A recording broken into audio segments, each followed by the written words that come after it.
Hi guys, Chris Kane. I've got a keen interest in survival. I'm here today, one reason, because I've seen a couple of videos on YouTube that sort of are a bit disturbing, but I just wanted to put it into a bit more perspective for you.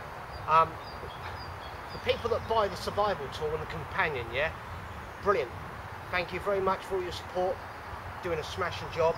But when you're using it, you're making a couple of mistakes, and I just want to help, if I can, not point you in the right direction to stop you getting your hands and feet cut off. Okay, when you're using the companion or the tool, obviously it's in the sheath and it's 3 buttons, and all you do is you undo the buttons and then keep this hand clear and hold on to the top flap, and we pull the blade out and it's clear. It's not going to cut anyone, not going to hurt you. Okay, what I don't like to see is this. You put your hand underneath and you're drawing your knife through.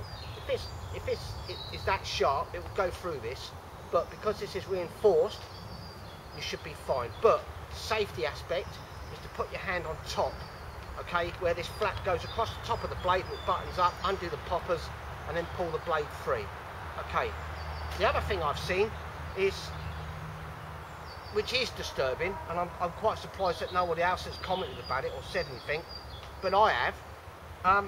When you're cutting, you're putting your hand on the bit of wood and you're doing this, okay? Or there's a foot on it when you're cutting, okay? The best thing to do is keep your hands and feet out of the way. If you haven't got anything on the floor and you're cutting on concrete, please put a log underneath the log that you're cutting, because it'll save your blade going into the floor or into the concrete. Because once a mashed blade, then, you know, I don't know how it would go, but it would smash this completely if you hit concrete with it, okay? The other thing is, when you're cutting, I've seen people are grabbing hold of this twig and cutting like this. Yeah, you're going to get in trouble and you're going to have your hands and fingers off. Best way to do it is, let's shorten this down so I've got a perspective on what you're doing. It's like, look, I'm putting the finger across, and it's, if anything happens, it's going to go into the log. It's not going anywhere, okay? And you always cut 45 degrees, okay? Get it. So that's a bit gone. And when you cut with this, you hold this end, and we cut away from your body at all costs. Okay, I've seen silly dramatic things, and probably you get a bit excited, but, you know, just make sure that you've got a bit of wood, you know, between you and the floor, or you and your workspace, because,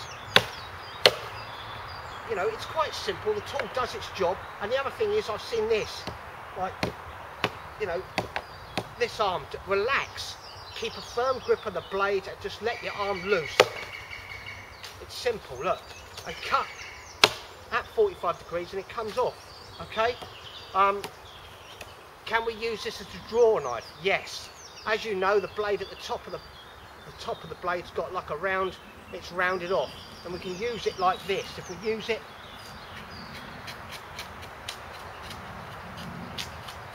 as long as you keep your blade sharp, you should be fine.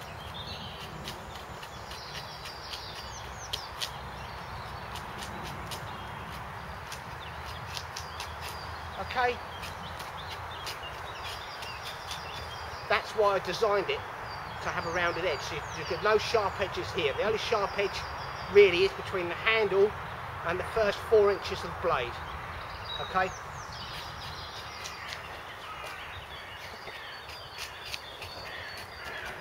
As long as you keep, you'll be fine with the blade. Okay.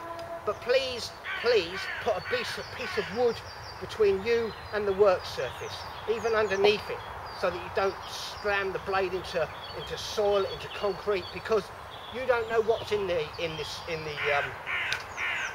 you know, in the surrounding grass. Could be a couple of stones, and take a chip out your blade, then you've got a lot of hard work to get it back, hopefully.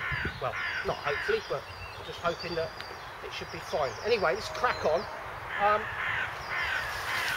couple of branches, and really what you need to do is just keep this away from you. Okay, this one's quite close, so I'm going to move my hand out. Just relax with it, don't tense up. Okay, I see a lot of this tensing up, you don't need to.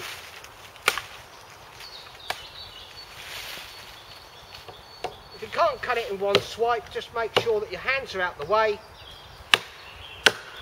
and we can use two hands like an axe. Can we light a fire with this? Yeah, of course we can. Give me 2 seconds and I'll show you. I'm going to move the camera and adjust it, so give us a second.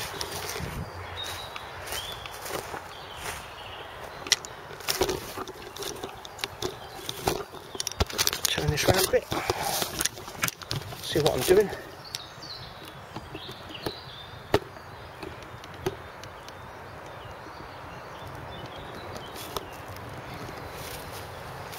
Okay, all I've done, guys, is gone out and picked, there's a birch tree right next to where I'm standing, so I've just taken it off the tree, okay?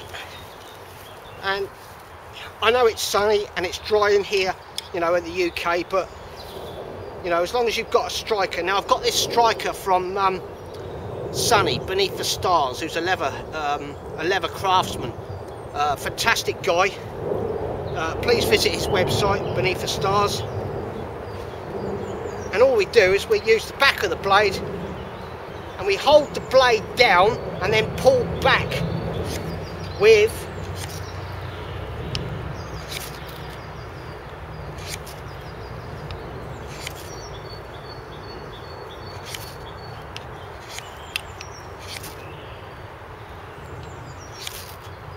hopefully I'll get it closer. Nearly, yes, we are going, are we? Yeah, and there we go. Okay, so you just got to persevere with it. Make sure you keep a firm grip, and then we pull back with the striker. You don't push the blade forward. Put the blade there and just pull back. Okay, we'll stamp that out. Okay, and it's just one strike. Hold that down, pull with the left hand. Okay, and there it goes again. All right, simple as that. Now, all I'm trying to do is help you out, guys. If you're using the blade, please be careful with it and keep your hands and your legs out of cutting distance. That's all I want. Okay, well, I'm going to crack on and have a cup of tea now. Hopefully I'll see you again sometime. If you're going to the Bushcraft show, please visit Sonny from Beneath the Stars. He will be stocking the tools and stuff there. And belts and leathercraft for the survival tool and the companion and other bits. Okay, ta-ra now, bye.